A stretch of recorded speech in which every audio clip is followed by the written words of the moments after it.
कुछ महीनों पहले एक बच्ची का एक्सीडेंट हो गया था जिसका नाम रश्मि खातून है। वो नारकेल डांगा इलाके की रहने वाली है और एमए अली जो कि कराटे कोच हैं उन्हीं से कराटे सीखती थी। पर एक दिन उसका एक्सीडेंट हो गया जिसके बाद वो कोमा में चली गई। कोमा में जाने के बाद डॉक्टर ने इलाज शुरू किया लेकिन उसके लिए काफी ज्यादा पैसे लग रहे थे, 1,25,000। कराटे कोच एमए अली ने एएमपी एनजीओ को पूरी कहानी बताई। पूरी बात सुनने के बाद एएमपी ने 1,25,000 उस बच्ची के इलाज के लिए दिए और आज वो बच्ची अपने पैरों पर खड़ी है। देखिए, ये हमारे बगल में रश्मि है। रश्मि का ये तस्वीर को देखिए आप, और इसके बाद में ये तस्वीर को देखिए, ठीक है ना। तो इसमें देखेंगे इसका सर फटा हुआ है, पूरा चेहरा थोड़ा टूट गया है। फटल एक्सीडेंट वाज। रश्मि 3 महीने तक कोमा में थी। घर वाले हम सभी लोग उम्मीद छोड़ चुके थे कि ये और बचेगी नहीं, जो हाल था। पर अल्लाह का बहुत बहुत शुक्रिया है कि आज वो जीवित है और हमारे बगल में है। और ये एएमपी मुसलमान संस्था तो बहुत सारा है, पर एएमपी का मैं बारे में जो कहूँगा कि really it's a very good organisation और बहुत अच्छा काम कर रहा है। और एएमपी ने अपने क्राउड फंडिंग के माध्यम से 1,25,000 रुपया रेशमी के खाते में दिया था, और वो बहुत उस time need of the hour था, उतनी बड़ी रकम। तो क्या हुआ था, जो क्या प्रॉब्लम हो गया था? एक्सीडेंट हुआ था ना? कैसा महसूस कर रही हो? अभी अच्छा फील है। बोलो, जो बोलना बोलो। जो भी चाहे वही बोल। आई करती हूँ। Association thank you. बोल नहीं। देखिए, ये तो न जाने क्यों दिल कहता है और हम कर देते हैं, और दिल के अंदर मैं अपने खुदा को बसा के रखा हूँ। शायद ये उनकी ही आवाज़ होती है कि ये करो वो करो वो करो, तो मैं जो कहता है दिल में करता हूँ। आज मैं एएमपी के पास आया हूँ तो जस्ट ये रश्मि जो है उसके लाइफ में तो अच्छा काम किया गया बोल करके मैं आज यहाँ पर हूँ। So thank you very much. मुल्क के कोने कोने तक बात पहुंचाई जा सकती है। आज देश में सबसे इम्पोर्टेंट चीज़ जो है ना, मीडिया है।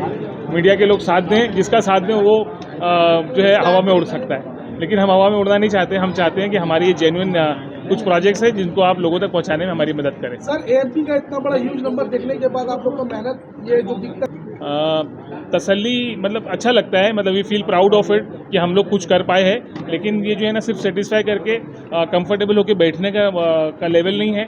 एक अच्छा बेस क्रिएट हुआ है ऑर्गेनाइजेशन का, एक अच्छी रीच और नेटवर्क और क्रेडिबिलिटी बनी है। अब ज़रूरत इस बात की है कि इस क्रेडिबिलिटी को लेके मज़ीद आगे कैसे बढ़ा जाए। अब बेनिफिट इन द सेंस जो मैंने बताया कि उनको सबसे पहले उनकी कैपेसिटी बिल्डिंग की जाएगी, उनकी गोल सेटिंग में मदद की जाएगी, कंप्लायंसेस को सॉल्व करने में उनको गाइड किया जाएगा, प्रोजेक्ट्स में गाइड किया जाएगा, पार्टनरशिप कराई जाएगी आपस में एक दूसरे की, ताकि उनके इलाके में वो काम कर सकें। मुझे लगता है ये सफिशिएंट बेनिफिट है कि चीज़ों, जैसे हमारा एम्प्लॉयमेंट का प्रोजेक्ट, हम चाहते हैं कि वो हर डिस्ट्रिक्ट में एग्जीक्यूट हो, तो उसको एग्जीक्यूट करने के लिए लोग होने चाहिए, तो वो उनके साथ मिलकर करेंगे। जो है ना, ये लोग समाज के सबसे अहम, सबसे जिम्मेदार और समाज पे एहसान करने वाले लोग होते हैं, जो सामाजिक काम करने का बेड़ा उठाते हैं। चाहे स्कूल चला रहे हों, चाहे गाइडेंस कर रहे हों, चाहे अपनी कोई अलग अलग एक्टिविटीज़ कर रहे हों, तो यह जो है ना, यही सारे लोग होते हैं ना जो समाज को गाइड करते हैं और आगे बढ़ाते हैं। ये तमाम लोगों ने हम लोगों को बहुत साथ दिया है, हम उनका शुक्रिया अदा करना चाहते हैं। एमपी को सच कोई फ़ायदा नहीं होने वाला है। एमपी अपने फ़ायदे के लिए कोई काम नहीं करती है। कोशिश ये है कि हमारी एक्टिविटीज़ के ज़रिए लोगों को फ़ायदा पहुँचे। तो ये जो कॉन्फ्रेंस में लोग आएंगे, इंशाल्लाह उनके ज़रिए इन प्रोजेक्ट्स को हम लोग एग्जीक्यूट करेंगे पूरे इंडिया में। यहाँ चूँकि ईस्टर्न इंडिया की बात हो रही है, तो ईस्टर्न इंडिया की तमाम डिस्ट्रिक्ट में कोशिश होगी कि तमाम डिस्ट्रिक्ट से लोग आएँ और उनको गाइड किया जाए और उनके ज़रिए इन अच्छे कामों को, ना सिर्फ एएमपी की बल्कि सारे और दूसरी ऑर्गेनाइजेशन के भी अच्छे कामों को गांव-गांव तक पहुंचाया जाए।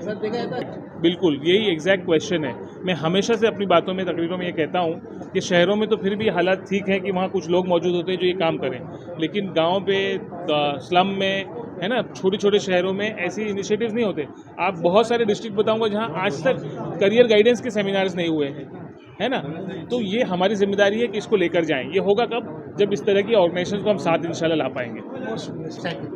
आप जैसे अगर फिनेंशियल असिस्टेंस का मामला है, तो जो हमारा प्लेटफॉर्म है indiazakat.com, आप वेबसाइट पे जाइए, बहुत सिंपल मेथड एंड मैकेनिज्म है, और उसके ज़रिए आप वहाँ बच्चे अपनी रिक्वेस्ट रेज कर सकते हैं, और वही एक सिंगल तरीका है बात करने का, इंशाल्लाह जा सकती है। आज देश में सबसे इम्पोर्टेंट चीज़ जो है ना, मीडिया है। मीडिया के लोग साथ दें, जिसका साथ दें वो जो है हवा में उड़ सकता है, लेकिन हम हवा में उड़ना नहीं चाहते। हम चाहते हैं कि हमारी ये जेन्युइन कुछ प्रोजेक्ट्स हैं जिनको आप लोगों तक पहुंचाने में हमारी मदद करें। सर, एएमपी का इतना बड़ा ह्यूज नंबर देखने के बाद आप लोग का मेहनत, ये जो दिक्कत तसल्ली मतलब अच्छा लगता है, मतलब we feel proud of it कि हम लोग कुछ कर पाए हैं। लेकिन ये जो है ना सिर्फ सेटिस्फाई करके कंफर्टेबल होकर बैठने का लेवल नहीं है। एक अच्छा बेस क्रिएट हुआ है ऑर्गेनाइजेशन का, एक अच्छी रीच और नेटवर्क और क्रेडिबिलिटी बनी है।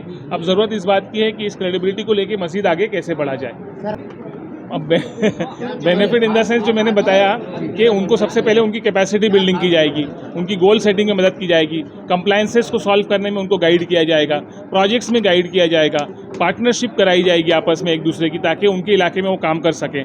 मुझे लगता है ये सफिशिएंट बेनिफिट है कि चीज़ों जैसे हम हमारा एम्प्लॉयमेंट का प्रोजेक्ट हम चाहते हैं कि वो हर डिस्ट्रिक्ट में एग्जीक्यूट हो, तो उसको एग्जीक्यूट करने के लिए लोग होने चाहिए, तो वो उनके साथ मिलकर करेंगे। जो है ना ये लोग समाज के सबसे अहम, सबसे जिम्मेदार और समाज पे एहसान करने वाले लोग होते हैं, जो सामाजिक काम करने का बेड़ा उठाते हैं। चाहे स्कूल चला रहे हों, चाहे गाइडेंस कर रहे हों, चाहे अपनी कोई अलग अलग एक्टिविटीज़ कर रहे हों, तो यह जो है ना यही सारे लोग होते हैं ना जो समाज को गाइड करते हैं और आगे बढ़ाते हैं। ये तमाम लोगों ने हम लोगों को बहुत साथ दिया है, हम उनका शुक्रिया अदा करना चाहते हैं। एमपी को एज सच कोई फ़ायदा नहीं होने वाला है। एमपी अपने फ़ायदे के लिए कोई काम नहीं करती है। कोशिश ये है कि हमारी एक्टिविटीज़ के ज़रिए लोगों को फ़ायदा पहुँचे।